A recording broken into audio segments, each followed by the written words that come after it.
Hello mga kakintab at sa mga kumikintab-kintab dyan guys, please don't forget to subscribe. And today's video guys, pupunta kami doon sa field guys kasi kukuha kami ng 1 truckload ng muskeg.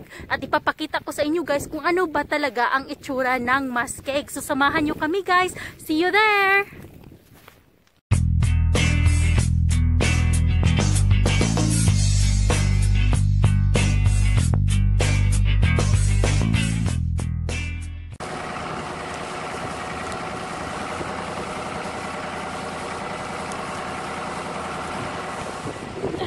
Tingnan nyo yung anak ko guys. Nakaupo lang sila dyan. Pwede naman ganyan lang mag-drive kasi nasa farm naman kami guys. So naman ako nag-drive ng mabilis guys. Kaya ayan lang. Ganyan lang yung anak ko. Kumakain ng chips. Tapos hinay-hinay lang. Sundan natin yung asawa ko guys. Kukuha tayo na ngayon ng muskeg. Ipapakita ko sa inyo kung anong itsura ng muskeg.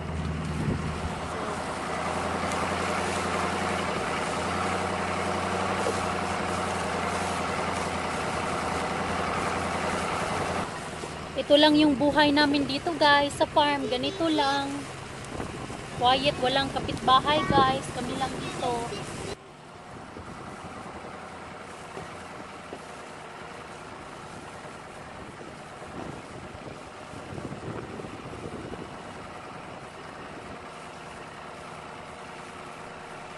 Ayan guys, nandito kami sa field guys. Ganito lang talaga ang buhay namin. Simple lang talaga. Wala kayong makikitang mga kapitbahay na malapit dito.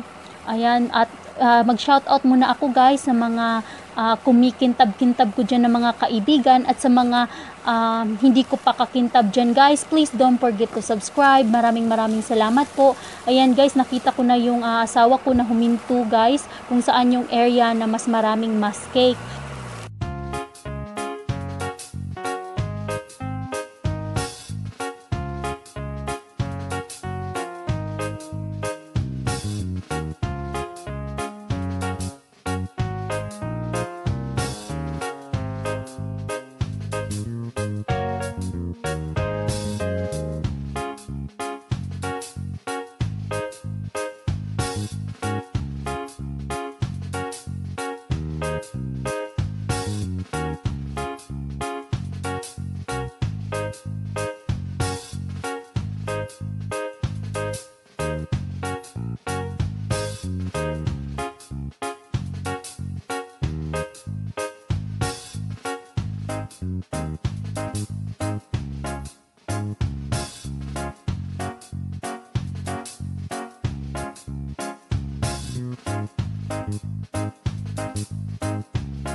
Ito na ako sa area na to.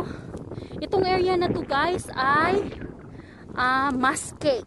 Yung muskeg guys, ang itsura niya ay para siyang ayan, loose na soil at saka may halo na manure. Ganun yung itsura niya. Yung parang chopped na straw. Ganyan yung itsura niya guys. Ayan. Kasi nanghihingi yung gusto ng katrabaho ng asawa ko, gusto niya ng magkaroon ng muskeg sa garden niya kasi maganda ang muskeg guys to keep your garden soil moist at saka soft. Hindi siya yung hard lump na soil. Kaya ayan, kaya ngayon, nandito kami sa field para kumuha ng muskeg, 1 truckload para ibigay sa katrabaho ng asawa ko guys. So, ipapakita ko lang sa inyo kung ano ba ang itsura ng muskeg. Ito, ayan, ganito, yan, ayan siya. Ito yung muskeg guys. Ang muskeg guys ay maganda din tong fertilizer at yung pang sa moisture, mag-hold ng moisture, ito yon yung musk cake. Maganda tong ihalo sa manure at saka sa topsoil. So ito yun siya guys, ang tinatawag na musk cake. Ayan. So itong area na to guys, dito sa field ay musk cake. Ayan siya. Musk cake. Pag musk cake guys, hindi na tumutubo yung mga halaman dito. Kahit tamnan mo siya ng marami guys, hindi siya tumutubo kasi musk cake lang siya. Wala siyang halong soil o ano paman. Yung musk cake ay parang, ayan oh, very soft siya guys. Ayan. Yan. Mas maganda pag ganito. Ayan. So, mauni siya guys, ang gitawag na musk cake diri sa Canada. Keep your garden moist para hindi siya ma-dry. At hindi rin siya mag-pack down yung hard lump, no. Pag hinaluan nyo siya ng musk cake. Ang ganda, very soft. Ayan. So, ganito lang kami guys sa farm. Simpleng buhay lang. So, itong area na to guys, maraming musk cake din to guys. Musk cake, see? Pag tinatamnan nyo to guys ng mga, yung green farm, yung mga beans or canola, hindi gaanong tumutubo dito sa area na to guys. Kasi nga sobrang moist and sobrang walang dirt. Musk cake lang. Pero pag musk cake na may dirt, yun, tutubo talaga ng marami ang, katulad dito sa area na to. Dito. Ayan siya. Dito. Ayan. May halo na siyang dirt at saka musk cake. Dito mas maraming tumutubo na halaman or seeds na tinatanim ninyo. Pero pag dito sa may musk cake area guys, wala gaanong tumutubo kasi nga moist siya. Yung ano ba, yung parating basa. Kasi yung musk cake kasi guys, nag-hold kasi siya ng moisture, matagal siyang matuyo. Kaya hindi gusto ng halaman na basang-basa sila parati. Yung nakababad sa tubig ba, hindi katulad ng sa atin sa Pinas, yung palay pwede lang nakababad sa tubig. Mayroong dumikit sa aking lamok guys, ang daming lamok dito sa farm. Pero pag mahangin, ganito mahangin konti, nawawala sila kasi kanang napadpad sa layong nasod. Nawala sila kay. Pero pag walang wind guys, yung walang wind na, ang daming lamok guys, sobrang daming lamok. Magburot-burot diri sa farm pag kailangan merong spray ba, yung pang-spray para mawala yung lamok, para hindi ka kagagatin, or mag-wear ka ng sweater na ganito. Kasi pag ganito hindi sila nakakagat, hindi ka nakakagat all the way through sa skin mo. So, yeah. Ganito lang ang buhay namin guys. Simple lang. Ayan siya. Ayan. Musk cake. Ang lambot pa naman. Ayan. Ayan yung itsura ng musk cake.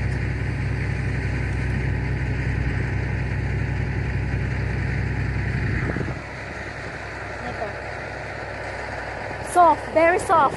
Yan o.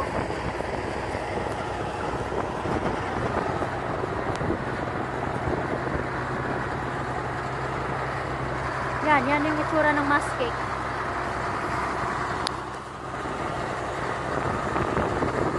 Ang dami. Dito, musk cake pa rin to dito. Sa area dito, musk cake pa rin. Hanggang doon. Sa low area, musk cake pa rin. Wala gaanong tumutubo dito. Pag tinataniman namin, wala gaanong tumutubo kasi very moist. Very moist yung ground. Lulot pa yung asawa ko.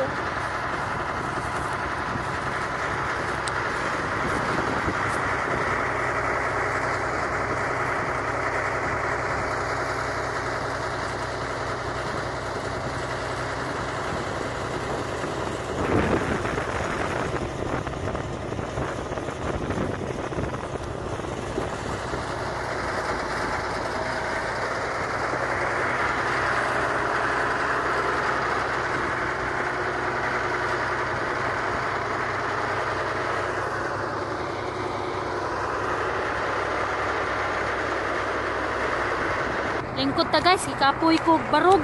Kapoy ko barog. Lingkod sa ta pag may time. Lingkod. So yan, loadan sa Hongbana. Nindot ang nice weather ngayong araw guys, may pagawin para mawala yung lamok. Tapos medyo maginaw siya, plus 13. Plus 13 yung weather dito guys. Medyo maginaw pero hindi naman gaanong sobrang ginaw. Pag naka-sweater ka, okay naman. Nag-aantay muna kami dito guys sa asawa ko kasi naglo-load pa siya, hindi pa tapos mag-load. Kaya dito muna lalaro yung mga anak ko.